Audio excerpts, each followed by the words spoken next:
Students, एक बड़ी समस्या आप लोगों के साथ कि आप लोग फ्यूचर में क्या करेंगे और उसके लिए कैसे प्रिपरेशन करेंगे। आप लोगों में से सभी बच्चों के पास दो ही ऑप्शन हैं बच्चों, अगर हम अपने फ्यूचर के बारे में बात करें तो जॉब या बिजनेस। कॉमर्स के स्टूडेंट्स हैं तो बिजनेस करने के फंडास पता होने चाहिए। मैं अलग अलग समय पर सेशंस लेता रहता हूं कि बिजनेस के फंडास आपके माइंड में डेवलप करूं, क्योंकि मैं चाहता हूं कि आप सभी लोग एंटरप्रेन्योर बने। लेकिन एक अच्छे एंटरप्रेन्योर से बनने से पहले आपको एक अच्छे एम्प्लॉइज के गुण आने चाहिए, क्योंकि एंटरप्रेन्योर के नीचे जितनी बड़ी टीम होगी उस टीम को जितना बड़ा मैनेजमेंट होगा और उस मैनेजमेंट को मैनेज करने वाला एक अच्छा मैनेजर होगा, तभी आपका बिजनेस सक्सेस हो पाएगा। क्योंकि एक अकेला चना कभी भाड़ नहीं फोड़ सकता, आपके पास एक अच्छी टीम होना बहुत जरूरी है, क्योंकि काम टीम करती है, मैनेजर तो केवल दिमाग चलाता है। तो एक अच्छी टीम को मैनेज करने के लिए पहले आपको खुद को उस टीम का मेंबर बनना पड़ेगा। यानी एक बिजनेस करने से पहले आपको करनी होती है एक जॉब। आप में से कुछ लोग अपनी लाइफ टाइम जॉब करेंगे, कुछ लोग लाइफ टाइम बिजनेस करेंगे। चाहे बिजनेस करे या जॉब, शुरुआत जॉब से ही होती है। शुरुआत हमेशा जॉब से ही होती है। मैंने भी एक अपने समय पे जॉब करी हुई है। इवन ज्यादातर लोग पहले जॉब करते हैं, कुछ टाइम जॉब करने के बाद फिर बिजनेस करते हैं, और करना भी यही चाहिए, क्योंकि अपनी कैपिटल लगाना, अपने लेवल पे रिस्क क्रिएट करना, मार्केटिंग और बिजनेस के फंडास को समझने में समय लगता है, और रिस्क कैपिटल लगा के नहीं ली जाती। कैपिटल बाद में धीरे धीरे अरेंज होती है और धीरे धीरे बिजनेस का साइज बढ़ता है। कब? जब आप जॉब करते रहते हैं, तब दिमाग लगा करके सीखते जाते हैं उन सब चीजों को धीरे धीरे। तो सब बिजनेस और जॉब की फर्स्ट स्टेज, चाहे आप जॉब करें चाहे बिजनेस करें, फर्स्ट स्टेज हमेशा क्या होगी बच्चों? जॉब। और जॉब की शुरुआत होती है सीवी और इंटरव्यू से। सीवी और इंटरव्यू से। तो लेखा कॉमर्स क्लासेस समय समय पर अलग अलग स्किल डेवलपमेंट के फ्री कोर्सेज अपने बच्चों के लिए, बाहर वाले बच्चों के लिए, सबके लिए ऑर्गेनाइज भी करते हैं हम लोग, है ना। और कुछ जॉब फेयर्स को भी अरेंज करते हैं। उन जॉब फेयर्स के अंदर आपको सीवी बनाना भी सिखाया जाता है। पर अभी मैं बात कर रहा हूँ कि सीवी में का बेसिक फंडा क्या रहना चाहिए। बच्चों को सीवी का बेसिक फंडा नहीं आ पा रहा है। देखो, सीवी के फॉर्मेट्स कुछ भी हो सकते हैं, उससे कोई फर्क नहीं पड़ता।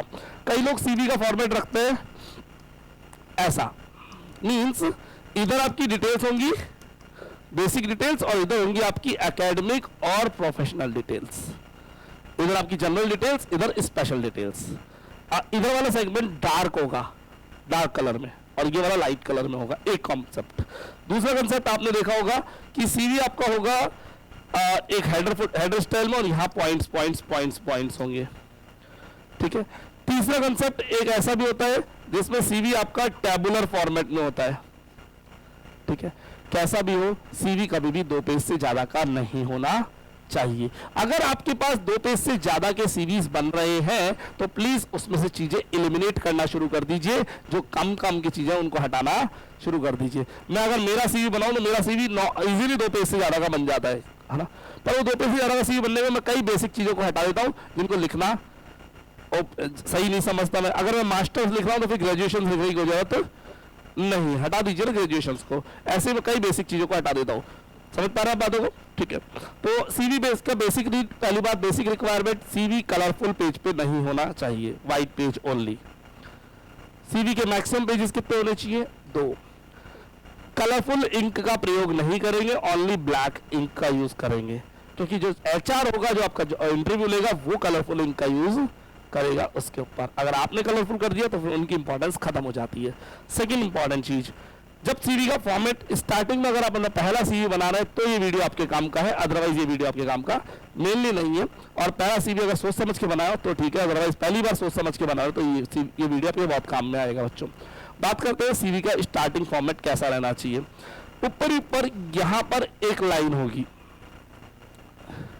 इस लाइन के इस साइड में आपका नेम होगा कैपिटल लेटर में, हिमांशु विद सरनेम माथुर, ठीक है। मेरे पास स्पेस कम है तो नाम इसका मैं छोटा, चलो ऐसे रहने देते हैं। इस साइड आपका सबसे पहले आएगा एड्रेस। एड्रेस अगर 2 हो, परमानेंट एड्रेस और टेम्परेरी एड्रेस, तो यहां पर आप अपना परमानेंट एड्रेस लिखेंगे जो कि आपका कम्युनिकेशन वाला एड्रेस होगा। भाई हो सकता है आप जयपुर में एक पीजी में रहते हो और परमानेंट एड्रेस आपका अलवर में हो, तो आप अलवर वाला एड्रेस लिखेंगे यहाँ पे और पूरा एड्रेस आना चाहिए। परमानेंट एड्रेस हमेशा पूरा होना चाहिए। टेम्परेरी एड्रेस आप लिख दो लालकोठी जयपुर, उसका एड्रेस लिखने की जरूरत है क्योंकि वो टेम्परेरी है, वो चेंज होता रहता है। हम जयपुर नॉर्मली लालकोठी जयपुर में रहते हैं, या मालवीय नगर जयपुर, या मानसरोवर जयपुर, या राजा पार्क जयपुर, इतना सा लिख दीजिए, है ना। इसके नीचे आएगा आपका मोबाइल नंबर। मोबाइल नंबर 2 होने चाहिए, ठीक है। कई बार एक पे कॉल ना लगे तो आप अपॉर्चुनिटी मिस ना कर दे, ठीक है। 2 होने चाहिए, ठीक है। और साथ ही साथ उसके नीचे आपका मेल आईडी होना चाहिए, ठीक है। ये जो नेम होगा हिमांशु माथुर, ये पूरे फॉर्मेट के फॉन्ट साइज से बड़ा होगा। फॉन्ट साइज क्या रखना है, जब फॉर्मेट बनता है तो आप वर्ड के अंदर फॉन्ट साइज रख सकते हैं 11 या 12, 11 या 12 के फॉन्ट साइज पे वर्कआउट करिए, है ना। और हिमांशु माथुर जो आपने नेम लिखा उसका फॉन्ट साइज 14 या 15 ले जाइए, जो आपको अच्छा लगे। यानी नेम का फॉन्ट थोड़ा सा बड़ा रहेगा, कैपिटल लेटर में रहेगा। बाकी पूरे में कहीं पे भी कुछ भी बोल्ड नहीं करना है, कुछ हेडिंग्स होंगी वो बोल्ड करनी है आपको। नाउ ऑब्जेक्टिव लिखना है। पहला सीवी बना रहे हो तो ऑब्जेक्टिव सिंपल सोबर 2 लाइन का बस, कि मैं अपनी ग्रोथ करना चाहता हूं विद गुड कम्युनिकेशन स्किल्स। अब इस ऑब्जेक्टिव में 2 वर्ड जोड़ दो, फाइनेंस और मार्केटिंग। फाइनेंस और मार्केटिंग, आप कॉमर्स के बंदे हो तो आपके ऑब्जेक्टिव में फाइनेंस और मार्केटिंग दोनों होने चाहिए। फाइनेंस क्यों और मार्केटिंग क्यों? फाइनेंस आपको जाना, सबको फाइनेंस में ही है, सबको फाइनेंस में जाना है। मार्केटिंग क्यों? क्योंकि फाइनेंस की जॉब नहीं है, तो सामने वाला कहां डालेगा आपको? मार्केटिंग में डालेगा। अच्छा, फाइनेंस वाले से भी मार्केटिंग करवाई जाती है आजकल बेसिक लेवल पर। मार्केटिंग तो सबसे करवाई जाती है। मार्केटिंग क्या है? बिजनेस के धंधे को बढ़वाना, ये टारगेट देना। आजकल कौन सी जॉब पर टारगेट नहीं है भाई? आप कोई सी भी पोस्ट पर जॉब पाइए, आपको टारगेट दिए जाएंगे, किसके? मार्केटिंग के। इतने कस्टमर लेकर के आओ, ठीक है ना। अब कस्टमर जब आपको ला ले तो ऑब्वियसली आपसे मार्केटिंग करवाई जा रही है, कैसे भी करके लाओ कस्टमर ला दे आपको, ठीक है ना। तो फाइनेंस और मार्केटिंग 2 वर्ड अगर आपके यहां पर आ जाते हैं तो आपका जो ऑब्जेक्टिव है वो थोड़ा स्ट्रांग माना जाएगा। कौन कौन से 2 वर्ड्स? फाइनेंस और मार्केटिंग। सर ये कहां मिलेंगे हमें? अरे गूगल पे सब कुछ मिलता है। फाइनेंस और मार्केटिंग 2 वर्ड आपको यहां ऐड ऑन करने होंगे। सर कैसे करने? वो आप गूगल से सर्च करिएगा, मैं इंडिविजुअल किसी पर पर्टिकुलर टारगेट नहीं करूंगा। अब ऑब्जेक्टिव आप यहां पर हेडिंग डालिएगा, ऑब्जेक्टिव हेडिंग डाल भी सकते हो, डालिएगा। जो हेडिंग डालेंगे वो अंडरलाइन रहेगी, थोड़ी सी बोल्ड रहेगी। अब आपकी क्वालिफिकेशन आएगी। सबसे पहले यहां एक्सपीरियंस मत लिख देना, पहले सबसे पहले क्वालिफिकेशन। क्वालिफिकेशन 2 तरह की होती है, एकेडमिक और प्रोफेशनल। एकेडमिक और प्रोफेशनल। पहले एकेडमिक क्वालिफिकेशन आती है। एकेडमिक क्वालिफिकेशन आपने हेडिंग डाली, और बेटर है आप टेबल बना लो यहां पे, और टेबल बना करके इस तरह लिखे 10th 12th ग्रेजुएशन। उसके अंदर इस तरह से कॉलम्स बना दे। एक ऑप्शन 10th करी, इस साल में करी, इतने परसेंटेज से करी, इस बोर्ड से करी। 12th करी, इस साल में इतने परसेंटेज से, इस बोर्ड से। ग्रेजुएशन करी, इस परसेंटेज से, इस साल में, इस यूनिवर्सिटी से। बोर्ड की जगह यूनिवर्सिटी आ जाएगी। एक तरीका नंबर 2, ऐसे ना करना चाहे, अगर आपको अच्छा लगता है बुलेट्स लगाइए। 10th 12th graduation. ग्रेजुएशन में क्लियर करिएगा बीकॉम किया है, बीए किया है या बीएससी किया है, ठीक है ना, या बीबीए किया है, जो भी है। तो बीकॉम, ठीक है। इसके साथ फ्रॉम आरबीएससी सीबीएसई वो लिखना होगा आपको, ठीक है। इन 2017 विद 71.63%। ये 4 चीजें होनी चाहिए, 10th, सीबीएसई, ईयर और परसेंटेज। अगर परसेंटेज बैड हो तो परसेंटेज लिखो मत, फिर याद होनी चाहिए, क्योंकि वो सी पूछेगा और पूछ के लिख देगा वो आपसे। कौन है? 4 आपसे इंटरव्यू में पूछेगा 10th में कितनी परसेंटेज थी, फिर आपको बोलनी पड़ेगी। फिर आपको शायद 72 याद नहीं है, या भूल जाता बच्चे 10th और 12th की परसेंटेज। 10th और 12th की परसेंटेज पता होनी चाहिए। अगर नहीं लिखिए, अच्छा लिखिए तो भी पता होनी चाहिए। कई लोग लिख करके सीवी पता नहीं कब का बनाया होता है चिपका डालते हैं, याद ही नहीं होती है, पूछ लेता फिर क्या करोगे, ठीक है। तो 10th 12th और ग्रेजुएशन की परसेंटेज आपके पास होनी चाहिए। सर हम अंडर ग्रेजुएट है तो हम क्या लिखे, आपको अगर आप अंडर ग्रेजुएट है तो आप यहां लिख दिए परसुइंग बीकॉम सेकेंड ईयर या थर्ड ईयर या फर्स्ट ईयर जो भी है ना, from Rajasthan university pass, pursuing BCom second year from Rajasthan university. अगर आप पीजी कर रहे हैं यानी एमकॉम कर रहे हैं तो बीकॉम की डिटेल डाल दीजिए और उसके नीचे pursuing MCom final year, MCom previous year from Rajasthan university in EFM, in ABST, in BADM. वहां पे स्ट्रीम सेलेक्ट करनी होती है तो वो भी आपको डिटेल लिखनी चाहिए। समझ आ रही है बात है? एक बात तो लास्ट में परसुइंग आएगा आप सभी के आगे, क्योंकि अभी आपकी स्टडीज कंप्लीट नहीं हुई है। तो आपके यहां पर एकेडमिक क्वालिफिकेशन परसुइंग आएगा। मेरी एकेडमिक क्वालिफिकेशन है परसुइंग नहीं आता, क्योंकि सब कंप्लीट कर चुका हूं, हो गई मेरी स्टडीज खत्म। समझ में आ रही बात? नेक्स्ट अब अगली हेडिंग आएगी प्रोफेशनल क्वालिफिकेशन। प्रोफेशनल क्वालिफिकेशन, अगर आपने कोई प्रोफेशनल कोर्स किया है और उसकी कोई स्टेज पूरी करी हुई है, सीए, सीएस, सीडब्ल्यूए, सीएमए, है ना, तो उसकी भी इंफॉर्मेशन आनी चाहिए। सर नहीं किया तो हेडिंग मत डालना, फिर कहीं हेडिंग डाल के खाली छोड़ दो, फिर हेडिंग उड़ा ही देने की। प्रोफेशनल हमारे पास कुछ है ही नहीं। ये तो हुई कुछ बेसिक बातें एकेडमिक और प्रोफेशनल क्वालिफिकेशन की। पर ये ध्यान रखना, ईयर, बोर्ड, ईयर क्या पढ़ा, कौन से बोर्ड से किया, कौन से ईयर में किया, कितने परसेंटेज से किया, क्लियरली लिखा हुआ होना चाहिए। प्रोफेशनल क्वालिफिकेशन ऑप्शनल है, अगर हो तो लिखिएगा, वरना कोई आवश्यकता नहीं है। ठीक है, बात अगर करें कंप्यूटर नॉलेज, आ जाइए कंप्यूटर नॉलेज। एक फ्रेशर जॉब के लिए जब अप्लाई करते हैं तो कंप्यूटर नॉलेज लिखना कंपलसरी है। जब आप 2 जॉब कर लेंगे तो फिर कंप्यूटर नॉलेज उड़ा भी दो तो कोई फर्क नहीं पड़ता, क्योंकि जो कंप्यूटर नॉलेज आप लिखना चाह रहे हैं वो सबको आती है।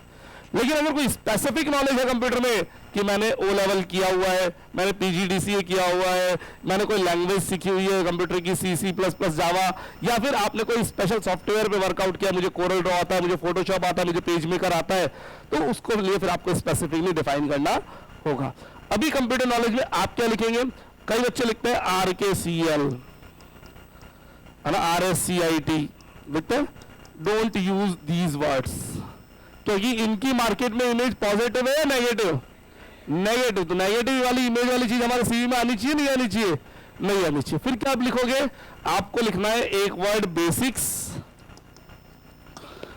ठीक है, एक वर्ड लिखना है MS ऑफिस। MS ऑफिस में वर्ड, एक्सेल, पावर पॉइंट तीनों आ जाता है, ठीक है। लेकिन सामने वाला तुरंत आपसे क्वेश्चन करेगा एक्सेल आता है?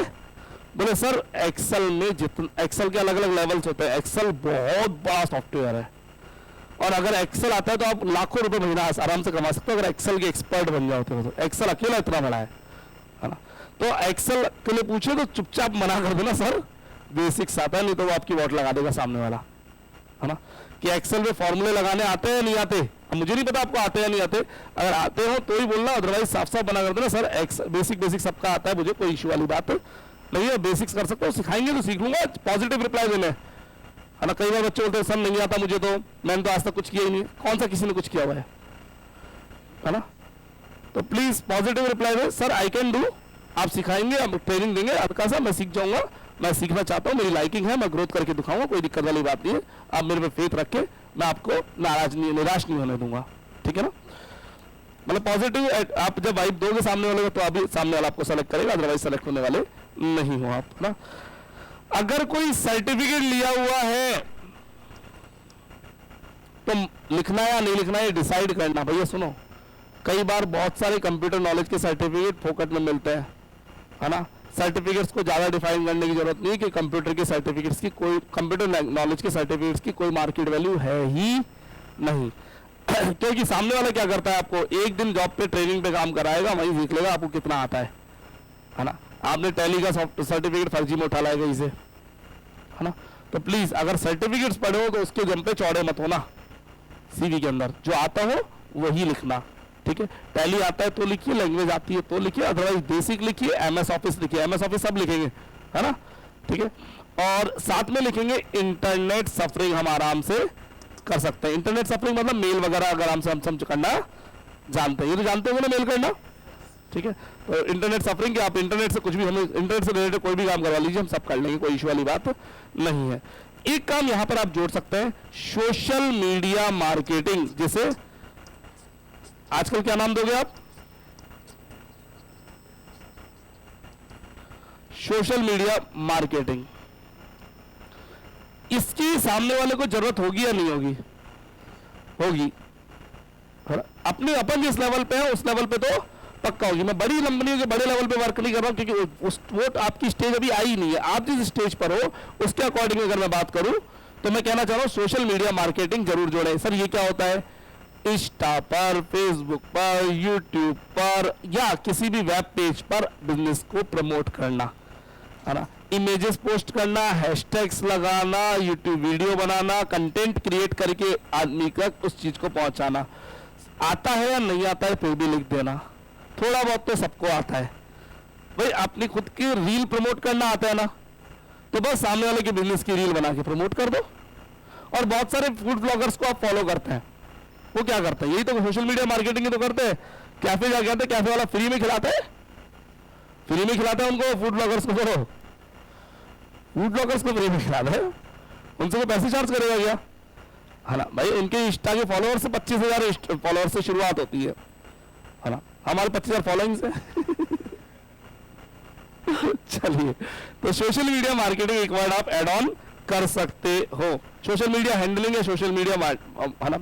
एक अगर आप यूट्यूब एक्सपर्ट हो, है ना, तो ये भी लिख सकते हैं हम यूट्यूब के क्रिएटर है, ठीक है, क्योंकि यूट्यूब क्रिएटर्स की आजकल लगभग सबको जरूरत है कि सर हम अपने बिजनेस को एक नया आयाम दे सकते हैं, इस वाले प्लेटफॉर्म से प्रमोट करके मैं बिजनेस खींच के लाऊंगा मार्केट से, ठीक है ना। नेक्स्ट, जॉब एक्सपीरियंस, इसके ऊपर कुछ बोलना चाहूंगा। अगर कहीं पे भी कुछ फ्रेशर हो आप, तो आराम से लिखिए फ्रेशर, मतलब फ्रेशर लिखना कोई बुरी बात नहीं है, लिखिए। अगर फ्रेशर नहीं है तो एक्सपीरियंस है, तो एक्सपीरियंस कम से कम 6 महीने का तो होना चाहिए, तो ही लिखिएगा। लेकिन अब सुनो, मान लो इन्होंने 3 महीने की जॉब करी और एक ही जॉब करी आज तक और कुछ नहीं किया, तो ये 3 महीने की लिख दो, कोई बुरी बात नहीं, क्योंकि कुछ तो आता है। लेकिन अगर आपने 3 महीने की भी करी है, साल भर की भी करी है, 6 महीने की भी करी है, 12 महीने की भी करी है, 2 साल की भी करी है, 4 साल की भी करी है, तो 4 साल, 2 साल, साल भर वाली लिखिए, 6 महीने और उससे कम वाली शो नहीं करनी। वो आपके सीवी पर नेगेटिव इंपैक्ट डालेगी कि एक जगह टिकता नहीं है, नौकरियां छोड़ छोड़ के बदलता रहता है, तो हमारे यहां भी नहीं टिकेगा। 4 साल वाली अगर आपकी 4 साल, 2 साल और 3 साल वाले एक्सपीरियंसेस है, सामने वाला पूछेगा जॉब क्यों छोड़ी, तो बोलना सर और ग्रोथ करने के लिए, वहां पर मुझे ग्रोथ नजर नहीं आ रही थी। मैटर चाहे कुछ भी हो, लैंग्वेज यही बोलनी है कि सर ग्रोथ और करनी थी, और गुड सीखना था, और पैसा कमाना था, थोड़ा हाइक चाहिए था सैलरी में भी और हाइक चाहिए था कुछ सीखने में भी, वहां मुझे ग्रोथ नजर नहीं आ रही थी, तो मेरे को ग्रोथ करने के लिए चाहिए, that's why I am coming here. मुझे आपके यहाँ ग्रोथ ज्यादा अपॉर्चुनिटी नजर आ रही है, सिंपल सा रिप्लाई। पर आप ये 3-3 महीने वाली जॉब्स के एक्सपीरियंस नॉर्मली ना डालें, अवॉइड करें, है ना। 2 महीने, 3 महीने, 4 महीने कहीं टेम्परेरी जॉब करके छोड़ दी, अवॉइड करिएगा, है ना। Last, personal details, nationality Indian मत डालिएगा, है ना। बहुत सारे लोग डालते हैं मैरिटल स्टेटस, मैरिड अनमैरिड, आपकी एज जब डाल रहे हो तो ऑब्वियसली वो अनमैरिड वाली एज है ना, मैरिड अनमैरिड डालने की कोई जरूरत नहीं है नॉर्मली। लेकिन अगर बाल विवाह हो गया हो तो मैरिड डाल देना, है ना, ठीक है। आ जाओ, आ जाओ, एक्सेप्शनल केस हो तो अपने रिकॉर्डिंग मैनेज करें, इसमें ऐसा नहीं है। हॉबीज अवॉइड करें लिखना, क्योंकि आप लोग हॉबीज क्या लिखते हैं, है ना, फिर लिखना क्या है वो बताओ। डेट ऑफ बर्थ लिखो, डेट ऑफ बर्थ लिख लो, है ना। पापा जी का नाम लिखो, है ना, पापा जी का नाम लिखो। पापा जी का ऑक्यूपेशन लिखो, क्योंकि उससे आपका बैकग्राउंड चेक होता है ना।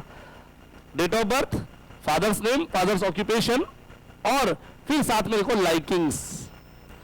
हॉबीज की जगह लाइकिंग्स पर जाइए। हो सकता है कई लोग मेरे से ऑब्जेक्ट ना रखते हो, मेरे को रॉन्ग प्रूव करें, हाँ हो सकता है, सबकी अपनी अपनी ओपिनियन सीवी बनाने में। मैं कहता हूँ हॉबीज मत लिखो, लाइकिंग्स लिखो। हॉबीज वो होती है जिसके बारे में आपको नॉलेज हो और आप रेगुलर करते हो। लाइकिंग्स जिसकी नॉलेज नहीं है बट पसंद है, करना है, ठीक है। लाइकिंग्स लिखो सामने वाले की फील्ड के अकॉर्डिंग, जहां इंटरव्यू देने जा रहे हो उसके हिसाब का सीवी बनना चाहिए, हर बार अलग अलग, ठीक है। अगर आप स्कूल में जॉब करने जा रहे हो तो स्कूल के अकॉर्डिंग अपनी लाइकिंग्स लिखो, अगर आप ट्रैवल कंपनी में जा रहे हो तो उसके अकॉर्डिंग लाइकिंग्स लिखो, अगर आप किसी टेक्नोलॉजी वाले फील्ड में जा रहे हो तो उसके अकॉर्डिंग लाइकिंग्स लिखो, जो वो करता है वही लाइकिंग आपकी होनी चाहिए, तभी तो आपको नौकरी देगा, ठीक है। हॉबीज में एक लिखते हैं लिसनिंग म्यूजिक, किसको पसंद नहीं होता, मेरी मम्मा सत्संग सुनती है, बहुत पसंद है उनको, समझ में आ रही मेरी बात। तो प्लीज हॉबीज में listening music, playing badminton, no please, है ना। रीडिंग बुक्स बिल्कुल नहीं, है ना, बिल्कुल नहीं, है ना। तो इस तरह की हॉबीज बिल्कुल अवॉइड करें, और आपका सीवी इमेच्योर लगता है वहां पर कि आपने सीवी पे सिंसियरली वर्क नहीं किया हुआ है। फिर ऐसा पता क्या लगता है, साइबर कैफे वाले के पास गए, उसको कभी सीवी बना दो, उसके बाद एक रटा रटा फंडा वो सबके पे वही लिख के हुए होता है ना। थोड़ा सा सीवी पे होमवर्क करें। And nationality, date of birth डालिए, फादर्स नेम, फादर्स ऑक्यूपेशन डालना है ना, लाइकिंग डालनी है, और लास्ट में डेट डाल दीजिए, सिग्नेचर लिखे। कई लोग सिग्नेचर कहते हैं, सिग्नेचर वाला लिखना चाहिए, कई लोग नहीं लिखते, सिग्नेचर लिखते हो फिर करके भी देना होता है। 90% लोग सिग्नेचर लिखते हैं और सिग्नेचर करके नहीं देते। यहाँ पे प्रिंट है सिग्नेचर और करके भी दे दो, पर सिग्नेचर करके नहीं देते, सिग्नेचर करके देने चाहिए ना, ठीक है। एक पेज अपने सीवी में, थर्ड पेज आप ऐड कर सकते हो रेफरेंसेस का, करना चाहिए। रेफरेंसेस जिनको आप जानते हो और वो लोग वेल नोन हो, आप रेफरेंस डाल सकते हैं, लेखा commerce classes, Atish Jain sir, ये एड्रेस, ये फोन नंबर मेरा डाल दिया आपने। कल को आप जहां जॉब पे जाते हो, जॉब जहां पे करोगे, वो आदमी मुझे फोन करेगा कि आप राम भैया को जानते हो क्या, मैंने कहा हाँ जानता हूं। बोले कैसा नहीं चलता बोले कैसा नहीं चलता, मैंने कहा भाई साहब मैंने बात करी मम्मा की, ये बोलता भाभी की, है ना। इंसल्ट थोड़ी है कोई, इंसल्ट थोड़ी है कोई, है ना। तो मैंने कहा मैंने बात करी मम्मा की, ये बात कर रहा है कि भाभी को लेके जाता हम शॉपिंग पे, है ना। तो फिर इनकी नेगेटिव इमेज शायद क्रिएट हो सकती है, या हो सकता है जॉब ऐसी हो कि वहां पे यही काम करना हो, है ना। तो आप मेरा रेफरेंस ऐसे डाल सकते हैं। ऐसे अपने कितने रेफरेंस डालने होते हैं, 2 से 4, 4 ज्यादा हो जाते हैं, 2 कम रहते हैं, 2-3 रेफरेंस डाल दीजिए। 2 रेफरेंस मिनिमम होने चाहिए, सिंगल रेफरेंस नहीं होगा। 2 रेफरेंस ऐसे वेल नोन लोग जिनको आप जानते हो और पब्लिक को भी उनको थोड़ा बहुत जानती हो, है ना। अपने पापा का रेफरेंस मत डाल देना प्लीज, बाहर के लोग का, अनजानों का, जिनसे आपके बारे में आपकी गुडविल चेक करी जा सके। सर सामने वाला कॉल करेगा क्या, मर्जी हो तो करे, मर्जी हो तो ना भी करे, है ना। पर आपको रेफरेंस डाल के एक तीसरा पेज लगाना चाहिए, है ना। तो कल लगाना है कि तीसरा पेज, कोशिश करें, अगर लगाते तो अच्छी बात है ना, ठीक है। तो इस तरह का आपका एक सीवी प्रिपेयर करके लाएं, करके रखें हमेशा। कोई और इश्यू हो तो मेरा फोन नंबर रखिए 9983912345।